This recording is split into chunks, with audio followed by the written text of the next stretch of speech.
ಅಂಗಡಿಗೆ ಅಂತ ಹೊರಟಿದ್ದಂಥ ಯುವತಿಯ ಜೊತೆ ಅಸಭ್ಯವಾಗಿ ವರ್ತನೆ ತೋರಿದ್ದಾರೆ, ದೈಹಿಕವಾಗಿ ಹಲ್ಲೆ ಮಾಡಿದ್ದಾರೆ. ಈ ಹಲ್ಲೆಯನ್ನ ನೋಡಿದಂಥವರು, ಜೊತೆಗೆ ಆ ಮಹಿಳೆಗೆ ಸಹಾಯ ಮಾಡಿದಂಥವ್ರು ಪ್ರದೀಪ್ ಅಂತ ಹೇಳಿ ಹಲ್ಲೆಯನ್ನು ನೋಡಿದ್ದಾರೆ, ಪ್ರತ್ಯಕ್ಷದರ್ಶಿ ಅವರೇ ಫೋನಲ್ಲಿ ಜಾಯ್ನ್ ಆಗ್ತಾರೆ. ಪ್ರದೀಪ್ ಅವರೇ ನಮಸ್ತೆ. ನಮಸ್ತೆ ಸರ್. ಅಣ್ಣ, ನೀವು ನೋಡಿದ್ರಿ ಏನಾಗಿತ್ತು ಘಟನೆ ಅಂತ? ಹೌದು ಸರ್. ಏನಾಗಿದ್ದದು ಸರ್? ಅವರು ಫಸ್ಟ್ ಕುಡ್ಕೊಂಡು ಇದು ಮಾಡ್ಕೊಂಡು ವೀಲಿಂಗ್ ಎಲ್ಲ ಮಾಡ್ತಾ ಇದ್ರಲ್ಲಿ. ಈ ಹುಡುಗಿ ಅದೇ ಟೈಮಲ್ಲಿ ಅಂಗಡಿಗೆ ರೇಷನ್ ತಗೊಳಕಂತ ಹೋಗ್ತಾ ಇದ್ರು. ಹಿಂಗೆ ಅಡ್ಡ ಹಾಕೊಂಡ್ಬಿಟ್ಟು ನೀನ್ ಚೆನ್ನಾಗಿದೆ ನೋಡಕ್ಕೆ ಹಂಗೆ ಹಿಂಗೆ ಅಂತ ಹೇಳ್ಬಿಟ್ಟು ಮುಟ್ಟೋದು, ಎಲ್ಲೆಲ್ಲೋ ಪ್ರೈವೇಟ್ ಪಾರ್ಟಲ್ಲೆಲ್ಲ ಮುಟ್ಟಕ್ಕೆ ಟ್ರೈ ಮಾಡ್ತಾ ಇದ್ರು. ಈ ಹುಡುಗಿ ಹಿಂಗೆ ತಳ್ಳಿದ್ಲು. ಅದಕ್ಕೆ ಅವರೆಲ್ಲ ಸೇರಿ ಹೊಡೆದಿರೋದು ಸರ್. ಎಷ್ಟು ಜನ ಇದ್ರು ಅವರು? ಎಷ್ಟು ಹೊತ್ತಿಗೆ ಆಗಿದ್ದು ಸರ್? ಒಂದು 6 ಜನ ಇದ್ರು. ಒಂದು 4-4:15 ಸರ್. 4:15 ಹೊತ್ತಿಗೆ 6 ಜನ ಇದ್ರು. ಅದೇ ಏರಿಯಾದ ಹುಡುಗರವರು?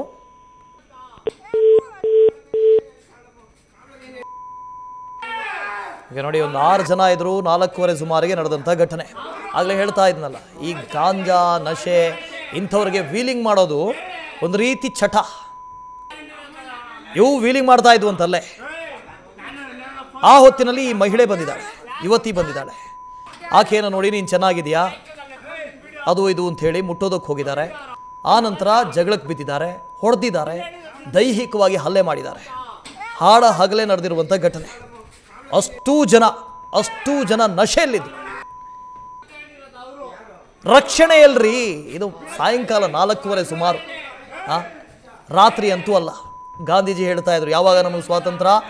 ಮಧ್ಯರಾತ್ರಿ 12 ಗಂಟೆಗೆ ಒಬ್ಬ ಮಹಿಳೆ ಸ್ವತಂತ್ರವಾಗಿ ಓಡಾಡಿದಾಗ ನಮಗೆ ಸ್ವಾತಂತ್ರ್ಯ ಅಂತ ಹೇಳಿದರು.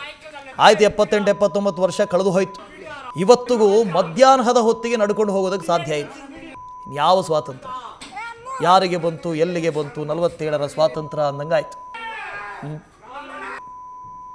ಆಗಲೇ ಹೇಳ್ತಾ ಇದೆ, ಒಂದು ಅಂಕಿಅಂಶ ಕೊಡ್ತಾ ಇದೆ. ಇದು ಒಂದು ಮಾತ್ರ ಅಲ್ಲ. 2023ರಲ್ಲಿ 1139 ಲೈಂಗಿಕ ದೌರ್ಜನ್ಯ ಕೇಸ್ಗಳು ದಾಖಲಾಗಿದ್ದು. 2024ರಲ್ಲಿ ಅಂದರೆ ಒಂದೇ ವರ್ಷದಲ್ಲಿ 1247 ಪ್ರಕರಣ ದಾಖಲಾಗಿದೆ. 10% ಇನ್ಕ್ರೀಸ್. ಅತ್ಯಾಚಾರ ಪ್ರಕರಣಗಳು ಅಂತ ಬಂದಾಗ 172 2023ರಲ್ಲಿ ಬೆಂಗಳೂರಿನಲ್ಲಿ ದಾಖಲಾದಂಥ ಪ್ರಕರಣ. ಅದೇ ಈ ವರ್ಷ ಅಲ್ಲ, 2024ರಲ್ಲಿ 178 ಪ್ರಕರಣ ದಾಖಲಾಗಿದೆ. ಇಲ್ಲೂ ಕೂಡ 5-6% ಇನ್ಕ್ರೀಸ್. ಕಡಿಮೆ ಅಂತೂ ಆಗ್ತಾ ಇಲ್ಲ, ಪ್ರತಿದಿನ ಏರಿಕೆ ಆಗ್ತಾ ಇದೆ. ಇಂಥ ಪುಂಡರು, ಪೋಖರಿಗಳು ರೋಡಲ್ಲಿ ಸಿಗ್ತಾ ಇದ್ದಾರೆ, ಹೆಚ್ಚಾಗ್ತಾ ಇದ್ದಾರೆ.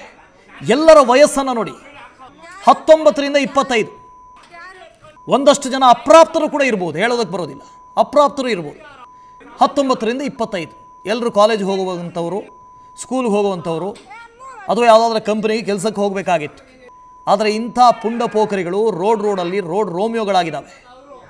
ಗಾಂಜಾ, MDMA, ಅದು ಯಾವುದಾದ್ರು ಇದಾವಲ್ಲ ನಶೆಗಳು, ಇದರ ದಾಸರಾಗಿದ್ದಾರೆ.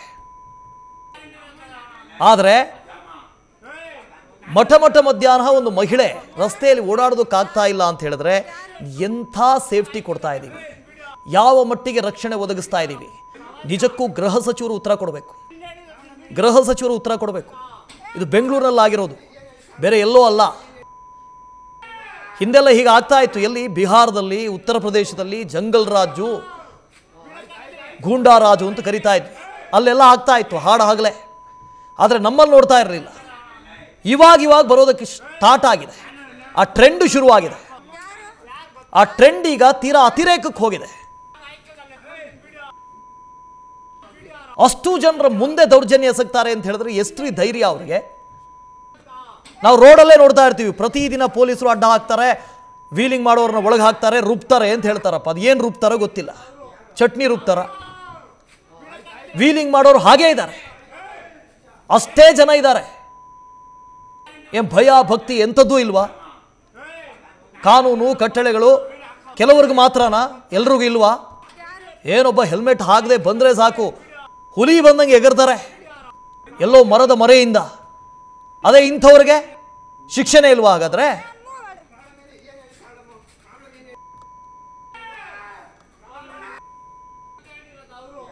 ಆನೇಕಲ್ನಲ್ಲಿ ನಡೆದಿರುವಂಥ ಘಟನೆ 4:30 ಸುಮಾರಿಗೆ ನಡೆದಿರುವಂಥ ಘಟನೆ. ಆಕೆ ಅಂಗಡಿಗೆ ಅಂತ ಹೋಗ್ತಾ ಇದ್ರು. ಆ ವಿಜುವಲ್ ಕೂಡ ಇದೆ ನೋಡಿ, ಆ CCTV ದೃಶ್ಯದಲ್ಲಿ ಗಮನಿಸ್ತಾ ಇದ್ದೀರಿ. ಆಕೆ ಅಂಗಡಿಗೆ ಹೋಗ್ತಾ ಇದ್ರು, ಅವ್ರ ಪಾಡಿಗೆ ನಡ್ಕೊಂಡು ಹೋಗ್ತಾ ಇದ್ರು. ಕೈಯಲ್ಲೊಂದು ಬುಟ್ಟಿ ಇದೆ, ಪಕ್ಕದಲ್ಲಿ ಆರು ಜನ ಇವರೇ ನಶೆಯಲ್ಲಿದ್ದಂಥವ್ರು, ಒಂದು ಬೈಕ್ ಇದೆ, ಅದರಲ್ಲಿ ವೀಲಿಂಗ್ ಮಾಡ್ತಾ ಇದ್ದರಂತೆ. ಆ ಹೊತ್ತಿಗೆ ಗಲಾಟೆ ಶುರು ಮಾಡ್ಕೊಂಡಿದ್ದಾರೆ. ಅಲ್ಲಿಂದ ಒಬ್ಬ ನೋಡಿ ಅಲ್ಲಿ ಬಂದ, ಈಕೆಗೆ ಅವಾಚ್ಯ ಶಬ್ದಗಳಲ್ಲಿ ನಿಂದಿಸುವುದಕ್ಕೆ, ಜೊತೆಗೆ ಅಸಹ್ಯಕರವಾಗಿ ಮಾತನಾಡೋದಕ್ಕೆ ಶುರು ಮಾಡ್ತಾನೆ. ಕಾರಣನೇ ಇಲ್ಲ, ಅಲ್ಲಿ ದೃಶ್ಯದಲ್ಲಿ ಸ್ಪಷ್ಟವಾಗಿ ಕಾಣಿಸ್ತಾ ಇದೆ, ಅಲ್ಲಿ ಕಾರಣನೇ ಇಲ್ಲ.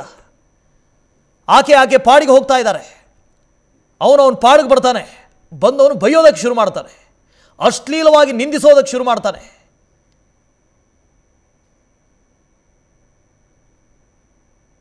ನೋಡಿ, ಆಕೆಯೂ ಕೂಡ ಅವನೇನು ನಿಂದಿಸಿರ್ತಾನೆ, ಅವನ ಸನಿಹದಲ್ಲೇ ಹೋಗ್ತಾರೆ. ನಾನು ಅಂಗಡಿಗೆ ಹೋಗಬೇಕಾಗಿತ್ತು, ನಾನು ಹೋಗ್ತಾ ಇದ್ದೀನಿ ಅಂತ ಹೋಗ್ತಾರೆ. ಅವರು ಪಾಡಿಗೆ ಹೋಗ್ತಾರೆ, ಅವರು ಹೆದರ್ಕೊಳ್ಳೋದಿಲ್ಲ. ಆದರೂ ಅವನು ಮತ್ತೆ ಬಂದು ಆಕೆಯನ್ನು ಅಡ್ಡ ಹಾಕಿ ದೈಹಿಕವಾಗಿ ಹಲ್ಲೆ ಮಾಡ್ತಾನೆ, ಅವಾಚ್ಯವಾಗಿ ನಿಂದಿಸ್ತಾನೆ, ಮೈಕೈ ಮುಡ್ತಾನೆ, ಲೈಂಗಿಕ ದೌರ್ಜನ್ಯ ಎಸಗ್ತಾನೆ. ಇಂಥವ್ರನ್ನ ಸುಮ್ಮನೆ ಬಿಡಬೇಕಾ ಹೇಳಿ? ಇಂಥವ್ರನ್ನ ಸುಮ್ಮನೆ ಬಿಡಬೇಕಾ? ನಮ್ಮ ಅಕ್ಕ ತಂಗಿರು, ನಮ್ಮ ಮನೆ ಮಕ್ಕಳು, ನಮ್ಮ ಮನೆಯ ಮಗಳು ಎಲ್ಲಾದರೂ ಹೀಗೆ ಹೋದಾಗ, ಯಾರಾದರೂ ಹೀಗೆ ಮಾಡಿದ್ರೆ ಸುಮ್ಮನಿರ್ತೀವ ನಾವು? ಈಕೆಯು ನಮ್ಮ ಮನೆಯ ಮಗಳೇ. ನಮ್ಮ ರಾಜಧಾನಿಯಲ್ಲಿ ಬೆಂಗಳೂರಲ್ಲಿದ್ದಾರೆ ಅಂತ ಹೇಳಿದ್ರೆ ನಮ್ಮ ಮನೆ ಮಗಳೇ, ನಾಳೆ ನಮ್ಮ ಮನೆ ಮಕ್ಕಳಿಗೂ ಆಗ್ಬೋದು. ಪೊಲೀಸರು ನಿಜಕ್ಕೂ ಸೀರಿಯಸ್ ಆಗಬೇಕು, ಇದೇನು ತಮಾಷೆ ಮಾತಲ್ಲ. ನೋಡಿ ಆಕೆಗೆ ಯಾವ ರೀತಿಯಲ್ಲಿ ಹಲ್ಲೆ ಮಾಡಿದ್ದಾರೆ ಅಂತ ನೋಡಿ. ಒಂದು ವೇಳೆ ಯಾರು ಬರದೇ ಹೋಗಿದ್ದಿದ್ರೆ, ಬಿಡಿಸದೇ ಹೋಗಿದ್ದಿದ್ರೆ, ಅಥವಾ ರಾತ್ರಿ ಹೊತ್ತಾಗಿದ್ದಿದ್ರೆ ಏನು ಪರಿಸ್ಥಿತಿ? ನ್ಯೂಸ್ ಫಸ್ಟ್, ನಿರ್ಭೀತಿಯಿಂದ ನಿಮ್ಮ ಪರವಾಗಿ.